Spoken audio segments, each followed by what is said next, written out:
Tignan nyo yung dalawang electric fan namin. Puro disipet, dalawang electric fan. Etong TV namin, 3 taon na tong sira. Bali, eto lang ang malakas na kuryente sa amin. Etong electric fan na to. Ngayon, tignan nyo ilan ang anak ko. 5 ang anak ko. 5 ang anak ko. Ang binabayaran ko lang dating kuryente, 700. 700 lang yung binabayaran kong kuryente.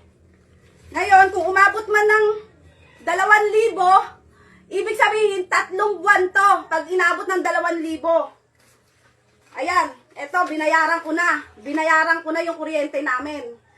Ngayon, mga putang ina yung mga nasa gobyerno kayo, ha? Hindi kami naglalaro ng bahay-bahayan dito para mag-bill kayo sa akin. Para mag-bill kayo sa amin ng 7,000. Saan namin kukunin itong 7,000 na to? Ha? Paano ba gumagawa kayo ng mga programa ninyo, tapos kami ang hinahayaan nyo magbayad? Anong kala nyo sa amin nasasakupan nyo? Nagbabahay-bahayan? Hindi kami nagbabahay-bahayan dito para bigyan nyo kami ng bill na ganito. Nakikita ba yung bill, Shaira? Ayan ang bill, 7,000 yung bill. Samantalang 700 lang yung binabayaran ko buwan-buwan. Kakabayad ko lang nung 1 linggo, kakabayad ko lang. Oh, ayan, kakabayad ko lang nung 1 linggo, ha? 2,000 yan. Nag-balance ako ng 600, bali 1 buwan lang. Hindi para paabutin nyo ng ganito kalaki. 7,000 yung bill namin. Ha? Paano na lang kami? Paano na lang mga anak ko? Hindi nakakain? Ha?